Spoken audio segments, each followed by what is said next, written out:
Okay, so today I am joined by Gina Mallisham. Would you like to introduce yourself? Hi, I am Gina Mallisham. My pronouns are she, her, hers, and I'm co-chair, one of the co-chairs of Mayor Randall Woodfin's LGBTQ Advisory Board, and I'm also a member of the leadership team for Birmingham Young Dems, which is a chapter of Alabama Young Dems. I'm born and raised in Tuscaloosa, moved to Birmingham around 2007, and I just wanted to start a career in nonprofit work, which I did in PR at Lawson State. And now I'm an HIV Prevention Specialist at Birmingham AIDS Outreach and a front office administrator at BAO's Magic City Wellness Center, which is Alabama's first and only LGBTQ primary care facility. That's amazing. So how are you working during this quarantine, and has it been particularly challenging with the advocacy projects that you're taking on? It definitely has been. I've actually kind of not been working in HIV prevention. I've been full-time at the Wellness Center where, as you can imagine, we're a lot busier and things have changed. So we're just adjusting, whether it's curbside prescription pickup or, telemedicine, of course, and telecounseling. Just doing what we have to fit in right now. And then in terms of our advocacy programs, or at least the ones that I'm personally attached to, started a program at Sidewalk Film Festival called Shout About Youth. So that's an opportunity for young people to come to the festival and see themselves represented in film and meet filmmakers and leaders in the gay community. So needless to say, that has had to be altered. And fortunately, we have an awesome team at Sidewalk that is starting up an LGBTQ film club that'll be virtual, just to, replace that. That's awesome. Please keep me updated on that. One of my favorite things about these interviews is finding out about all of these amazing projects happening in our community, and I'm very interested in ways that I can help. Yes. So I know that this is a very loaded question, and it may not be very simple to answer, but what does pride mean to you? And why is it important? Every June, I'm asked that question, and I'm happy about it because it reminds me every June what pride is for. To me, it means momentum. It means coming together, mobilizing, getting folks registered to vote, getting folks informed on programs and projects and services and organizations that they can connect to that they didn't know existed, and sort of just kind of pulling folks out of the house into, well, what this year has been a lot of virtual programs. Yes, absolutely. And thank you so much for all the work you're doing in Birmingham. I'm so happy to have you as part of this project. So kind of tying into that, what does community mean to you? And what do you love particularly about the Birmingham community?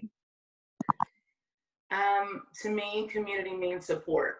It's, like I've mentioned, so important, the grassroots mobilizing, the supporting each other. There's things that we could never have accomplished without the sense of community that we have. Our city's NDO, national marriage equality, workplace protections that we're celebrating this year, all of the seats of all of the openly gay legislators and elected officials that we have. Community means a type of power that can only be formed by a collective. Absolutely. And in Birmingham's gay community, I have to admit that our unapologetic nature here in Birmingham is probably close to my heart, with or without the support of the counties and communities around us and all of the elected officials surrounding us. We just power through, we keep moving forward, not just with new programs and services, but with the best queer entertainment in the region. I totally agree. And I do have to say that I love our mayor, not only because he's my boss, but because he has been so supportive and totally supports the queer community. And also during the coronavirus has been a really great leader. So I thank him for that. So I wanted to ask you, there's a motto, reading is fundamental. How do you feel about that? Do you agree? Yes, and many times over, yes. It's not just that I think that reading is fundamental. I think that media literacy is really important. It's one thing that we always emphasize every year at Shout About Youth. As the world keeps finding new ways to share media, it's become increasingly more crucial that we make sure that we teach the new generation coming in how important it is to know how to identify an author and comprehend their strategy and their disguises and possible reasons for the content, so that they can read or view or hear freely and without us having to, fear that they're being negatively impacted by it. Absolutely. So in what ways do libraries provide support to the LGBT community, and in what ways would you like us to further our services? Ever since I was a little kid, it's always been the library. When I was younger, it was sort of a secret that the library was a safe space for LGBTQ people or people who feel like other when they're somewhere in a large crowd. So it's like our space to go to, always has been. And I'm really excited that now there's projects like Drag Queen Story Hour and series like these, so that everyone's more aware and it's not a secret anymore that the library is for everybody. Oh, absolutely. Are there any books or authors or films that have been super influential in your own life, that have inspired you or shaped who you are? Yeah.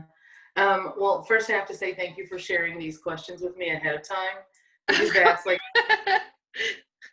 a short list. First, Walker goes at the top of the list with several exclamation points. And then, in terms of film, John Waters. I just got goosebumps. For those of adults, for the mature viewer, anything made by John Rogers. When I was a kid, it was If These Walls Could Talk, which was an HBO original. They later made a sequel to, and I think it's how old I was that it really touched. And if I've seen The Birdcage once, I've seen it 100 times.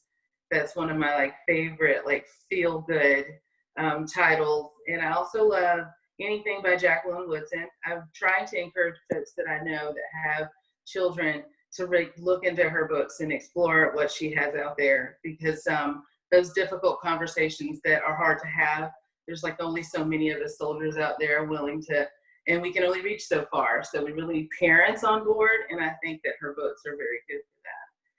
And I was going to tell you about the first book that I found to really move me, because you asked about a significant impact in life.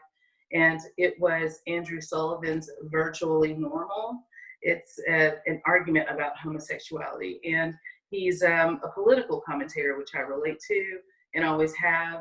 And so he criticizes the 4 different perspectives of gay rights in American society and the different views of those societies. There's the prohibitionists, the liberalists, the conservatives, and then, of course, the liberal gay views that are most popular today, and how they intersect in the gay community. And it really moved me, and it ended up helping me many years later as I'm now trying to navigate this arena of LGBTQ services. That's incredible. There was so much on that list that I was like, yes, yes, yes. I haven't checked out that books, but I need to. What are the things that bring you joy, and how do you pursue them even when life gets really hectic, kind of like now in this time that we're living in? Well, my snap response comes to because of the time of year, what time of year it is. We're usually getting really geared up for Sidewalk Film Festival at this time of year. And we still are, but of course in a different way. And so I think that my favorite thing that I loved was when you're in a huge auditorium full of people and they're enjoying a film that you suggested they come see. And it just feels so good. So we can't gather like that, of course, because of the social distancing mandates that are keeping us all safe. So for me, I've kind of substituted it with just making film recommendations and then discussing them, sort of like what the film club will be. Awesome. So I have two last final questions that have been cheer jerkers thus far. No pressure, or also just want to tell you that also in case that you do get emotional, please, please, let it flow, as they say.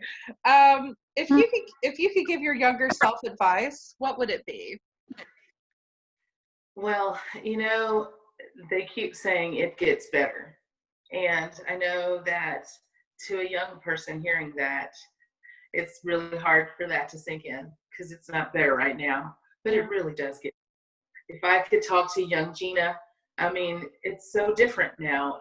Again, I'm from Tuscaloosa, and 15 years ago, that was a place where you could openly harass LGBTQ people for trying to be proud. And now, 15 years later, we have a big, huge pride festival in the middle of Municipal Square. It's like so different, and that's just the difference of 15 years. And things are being celebrated that didn't used to be celebrated. I'm talking to young people in even rural Alabama that say that if you're bullying, you're the standout and you're the one that's going to lose all their friends because bullying is so not cool anymore. No. And that makes me happy to hear. It tells me it really does get better. You just have to stick it out. So I'm really glad I stuck it out. I am too. In what ways would your younger self be proud of who you are today? I think she'd be really glad that I figured out a way to do what I've always dreamt of doing and be doing it for the gay community. My uncle was a civil rights leader. It's in my blood to be involved in community service, and it did not exist where I'm from. And so now for there to be so much of it, that there's not even a lot just here, but even in Tuscaloosa and all throughout Alabama, programs and services are popping up everywhere. So I think that little Gina would be glad that I found a way into that service and, not television journalism like my mom thought I would do. Even though it doesn't pay very much. Well, yeah, I actually, I was going to go into journalism when I started out in school, and I'm also very happy that I did not do that. I've been so blessed to have you with me today, and I'm so glad that I met you through this project. Thank you for all the work that you're doing here in Birmingham. Is there any Are there any last words that you would like to share with anybody who might be watching? For sure. And you might have to hit the music, to get me to play because I did prepare something. Yes. But no, I say that I'm very happy for the opportunity to have joined your series, and I hope that you'll stay in touch and, follow the Office of Social Justice and Racial Equity on Facebook. I will definitely give you more information about how you can apply to be on Mayor Woodfin's LGBTQ Advisory Board. Thank because you. Application now until July 31st for the next 2 years of service. And the board does really awesome. They form policies at City Hall that will, help to better the lives of queer Birmingham. And so far, it's going pretty well. And I wanted to just add that no matter how depressing things can be right now, I want everybody to stay engaged and aware of what's required of our communities. We have to wear a mask and practice social distancing, and we need to be more and inclusive of all people.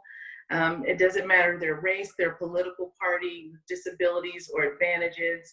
It's up to us to change the current course of our nation's future, and we can't become emotionless or disoriented by all this trauma and change. We have to vote and stay active and stay engaged. Absolutely. Amen. Thank you so much for your time. Thank you.